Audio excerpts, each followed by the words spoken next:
So that car's showing evidence of being pretty taily there at the moment. Tim stayed with it on the throttle, second gear, fed it. Heap of opposite lock to catch it, came out the other side. And showing a little bit of tailiness coming out of the final corner as well. Now making the run down the straight with the effect of a tailwind here as well. Top gear approaching 270 kilometres an hour, and the lap speed for Tim Slade is a 1 minute 29.6 in the Dayco entry. By about 2.5 tenths of a second into the final complex now. He just hooks a little bit of curb there, bounces the car over the top. You can see it's in second gear. And this is where we saw Tim Slade cranking sideways on that concrete apron on the exit of the final corner. Watching those shift lights, staging the shifts perfectly. Here comes sixth. And what's the number? 1 minute 29.1. 0.4 of a second. Margin in hand. Currently fastest for that time at the moment. And then the run up to this very complicated bit of racetrack where it jinks to the right and then back to the left. You've got a negotiated curb, not run too far wide at turn 10, and then gently feed more than 650 horsepower onto the front straight. Not a millimetre left for Whincup. He popped it onto the rev limiter ever so gently and now makes the run towards the flag.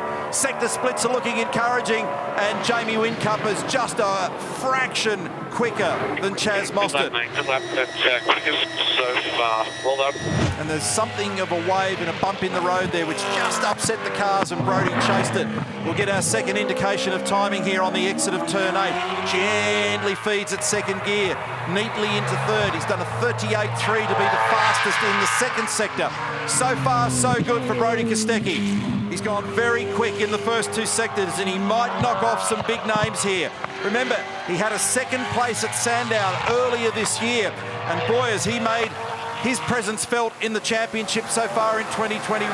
He was brilliant in the E-Series earlier in the year as well, and Brodie Kostecki completes the lap with a 1 minute 28.7. Great job. So that's a nice job in terms of being able to flow it off Corporate Hill and get it stopped. What's the next sector? We're about to give it to you. And it's only a tenth away. It's within a tenth of Brodie Kostecki at this point. It's close enough to get up on your toes for this one. If you're a Ford Mustang fan, he gets into the final two corners. This is going to be very close with Brodie Kostecki. So he's just a whisker away, glides it onto the concrete in second gear as he brings it down towards the control line now.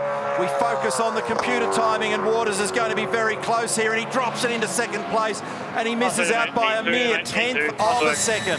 Feeds it into Corporate Hill, gathers it up. It was sideways at the apex. Lights the throttle back up. Can he get it stopped? Yes, he does. Didn't lock a wheel, got it turned in there beautifully. Waters had a bit more rev limiter going on the approach and the exit of the hill. Fastest. First sector split, second sector split is beautiful.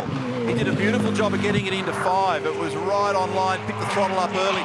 The car looks very settled. They've got these cars working beautifully here at the moment.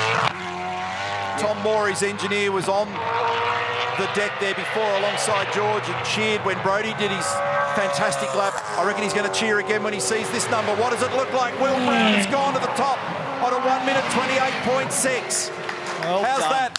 And there are the two engineers. So Brodie's one of the first to get in there, and congratulate as well, having a chat to George. Thank you. So that is a fine performance from that garage for both their cars. That was good.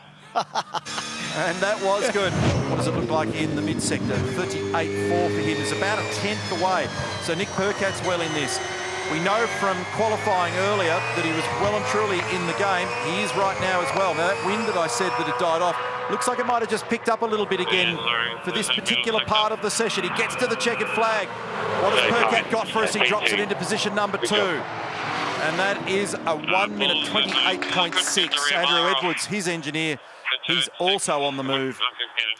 And 8/100ths is the margin between Brown and Kostecki. So now Nick splits the two Erebus teammates. Now this is going to be a nail-biter, folks. This will go all the way to the wire and potentially be split by the 100th. Out of the final corner here for Van Gisbergen. The car is tracking beautifully straight. The gear shifts are good. No evidence of bopping the rev limiter. The speed builds for Van Gisbergen as he's going to take the fight to Will Brown. How close is he? Didn't get there in the end. So he drops into position number 4. Nice work, mate. Nice work. That's P4. Relief in the garage at Erebus. We'll sort it out for the race. Well done, Will Davison. He's going to put some pressure on this young man now. That's Will Brown on the right-hand side of your screen. He's currently the provisional pole setter. and he might hang on by a whisker, he might not. Will Davison is giving it everything coming out of the final corner. Will's done a mighty job in the middle of the racetrack. What does he deliver when he gets to the line? He doesn't get there by 1/100th of a second. A stay of execution for Will Brown. 1 minute 28.55 was the number that he did to get in here to be the provisional fastest. Beautiful through turn one. Garth Tander said before that he was mighty into turn one, and he looked strong once again. Kisses the apex on the run into two. Lets it float up high. Nice square straight exit in second gear. Just slid a little bit on the gear shift and the direction change through turn three. What does the timing indication tell us? It's the best we've seen, and by a margin. So that run into turn one is serving him well. Shell V-Power Racing fans are going to love this one. Through five. Cleanly online, gets the job done beautifully. He's had a third place at this location. He's already got 4 Armour All poles to his credit in 2021. They are glued to the screen at Erebus watching this. It's flowing so nicely. It's been millimetre perfect, but it's been super committed. He was so committed at turn one. He used every little bit of road on the exit. What's the next one look like?